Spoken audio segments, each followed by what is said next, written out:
puntahan na natin yung ating Mojo na naka-assign naman sa Campo Crame.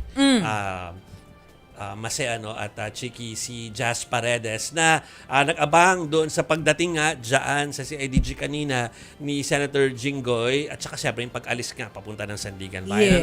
Yes. So, parang merong maikling-maikli lang na presko na ginanap ang DILG Secretary. So, kwentuhan mo kami kung ano yung mga nakuha mo mga updates from yung ganong kaikling panahon.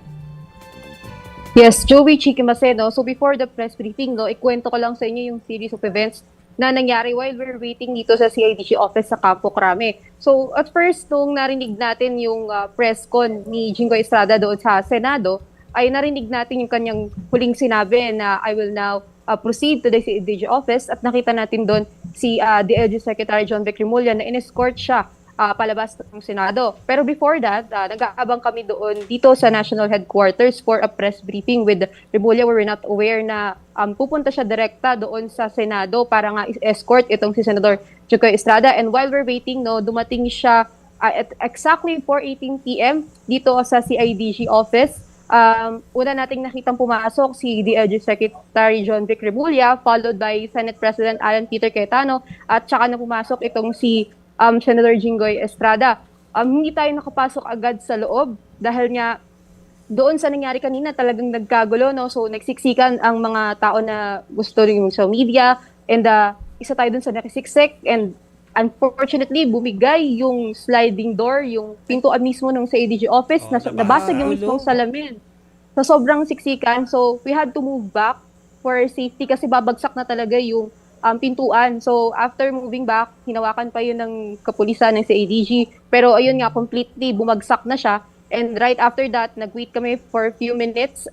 Sobrang higpit na kanilang security kasi nga, judging from what happened earlier, na talaga nagsiksikan para to prevent nga yung magkagulo. Ang ginawa sa amin kanina ay we were advised na 2 lamang at a time yung papasok sa loob ng CIDG office para medyo orderly at mas mapayapa yung pagpasok sa loob. And we were expecting nga yung press conference from the DILG Secretary John Vic Remulla himself.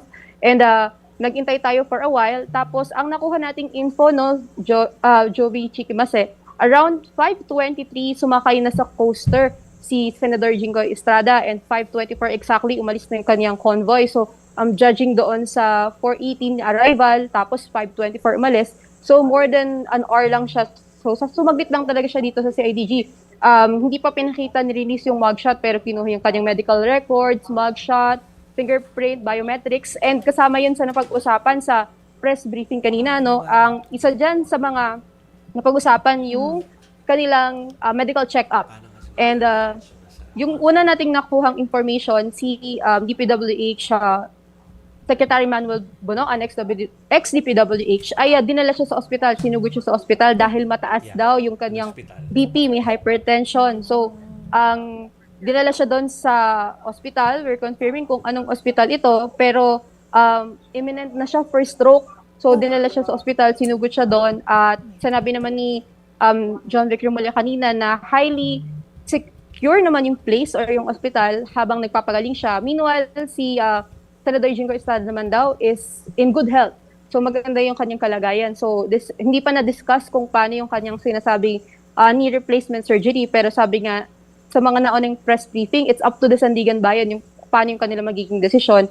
At isa pa sa napag-usapan is yung kanila daw parang pagtatalo ni Senate President Alan Peter Cayetano, pero clarification daw ni Remulla, hindi naman daw sila nagtalo. May konti lamang daw na parang misunderstanding kung kanino ba dapat mapupunta sa legislative section, yung paghihiwalay kung sino ba yung dapat umaresto sa kanya. Pero it was later clarified at mapayapa naman daw sumama si Senator Jinggoy Estrada nga. And after that, medyo nagkagulo na rin, nagkaroon ng konting commotion, but it was clarified. And sabi pa nga daw, medyo mataas yung emotions nung in-escortan niya si Senator Jinggoy Estrada, and yung kanyang anak, hindi niya binanggit kung sino anak, ay nag-dirty finger pa daw sa kanya. Pero he understands daw dahil nga, it's in the height of the emotion at the moment. Oo. Just, sorry ano nga ulit yung naging cause? Bakit nagsagutan si SP Cayetano at saka si Secretary Remulla? Ano nga ulit yung pinag-awayan? Sorry, Maseno.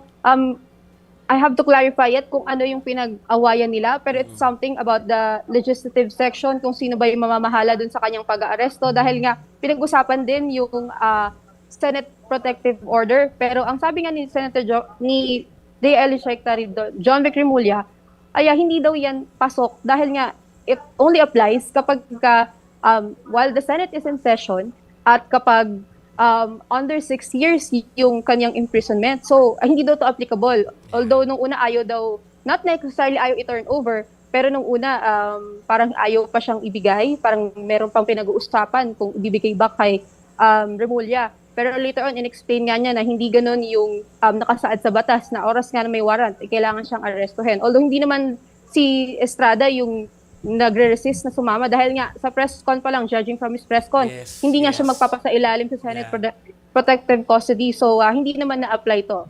So, SP Cayetano lang yung... Hindi, correct. Correct. We have to stress that kasi we all watched that. Jazz, napanood natin yung press con ni Senator Jinggoy before sa bumaba ng Senado. At sinabi naman niya very clear na ayaw nga niya sumweldo habang may kaso. Tapos pangalawa, na siya ay hindi humihingi ng any protective custody. Kaya parang feeling ko dapat na hindi na pinagtalunan kung ano pa yung ibang mga protocols doon. Kasi willing na siyang sumama, di ba? Pero sa inyo ba, hindi na nagpa-interview si SP Cayetano after niya sumama dyan sa CIDG? Joby, unfortunately, hindi na, no? So, after nung magsiksikan tayo sa loob and tumakbo tayo, nakapasok siya sa loob, hindi na natin na-track kung saan ba siya pumasok and lumabas. Since we're waiting na makapasok kasi sobrang higpit na rin ng security, binarikadahan na rin yung paligid ng CIDG office eh. Fortunately, hindi tayo lumabas within the premise kasi kung lumabas tayo, hindi na tayo allow na pumasok. So, ganun kahigpit yung security kanina and talagang nakaharang yung mga CIDG personnel sa kanila kanina and hindi nga tayo actually makakapasok dapat ng CIDG office. So, pinilit lang talaga natin dahil gusto nating makasama dun sa press briefing. Pero, habang nag-aantay tayo, we're expecting sana na at least makapanayam nga si Senate President Alan Peter Cayetano or Senator Jingo Estrada himself, but only si SLG John Vic Remulla na lang yung humarap sa atin. And sabi nga niya kanina, yung regarding dun sa press con, kung inalaw ba yun? Kasi nga, anything that he will say can be used against him in court. Yun yung sabi ni Remulla. Sabi naman daw ni Estrada, ay aware naman daw siya and yung mga sasabihin naman daw niya is within his judgment and decision. So kung gagamitin man yun sa kanya against sa korte, well-aware naman daw siya doon sa rules or doon sa binigay sa kanya na limitations ni Remulla. So ano lang ang naging role ni SP Cayetano dyan sa Camp Crame? Moral support, ganun. Escort. Actually, yun yung hindi natin maklaro kanina. No?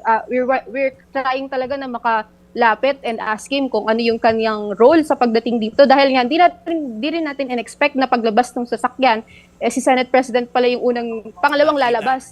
So, we were quite shocked then. So, sayang lang, hindi natin siya nakuhaan ng statement. But maybe later on, we will know kung ano nga ba yung kanyang pakay, bakit siya sumama dito sa CIDG office. Pero yung kinukwento mo kanina, Jazz, na sabi mo, nagkagulo, may nabasag, wala namang nasugatan sa inyo. Ano ba nangyari? Nadaganan ng, baka nabigatan masyado sa dami ng media na nagko-cover. Ano? Fortunately, wala naman tayong nasaktan na media people from what happened. Ang nangyari kasi, nagkatulokan nung siksikan. So, syempre, paunahan tayong makakuha nung statement. Gusto nating makakuha nung video. So, dahil nga sa pwersa nung pagtulak, actually, napupush na rin natin yung mga police kanina. So, hindi na kasi makontrol since yun nga, it's a breaking news. So, ganun talaga sa media. But yeah, nung nangyari yun, ay nagkatulakan, nagulat na lang tayo na tumunog yung pintuan, nabasag na siya, nahati siya in half. Nag-back agad kami since it's a hazard nga, baka may mabubog or masaktan. And nagkakatulakan na rin during that time. And to note din, Joey Chicken, kasi maulan din kasi at until na maulan. So, yung labas ng CIDG office, maputik din and madulas. So, ang dami rin talagang hazard dun sa labas ng CIDG office, kaya we had to move back for our safety din. Pero matagal din bago kami napapasok kasi nga after mabasag yung salamin, hindi pa siya agad na-resolve. So, hindi pa talaga makapagpapasok, nakabarikada sila. And nung natanggal na siya completely, doon lang tayo napapasok since medyo safe na nalinis na rin yung harapan ng CIDG office. Okay. Okay. Any more questions? That's it. Okay, Chiki. Okay, hayaan natin kumala pa ng balita si Jazz Paredes. Thanks, Jazz, for that report. Maraming Salamat, salamat, Jazz. Jazz.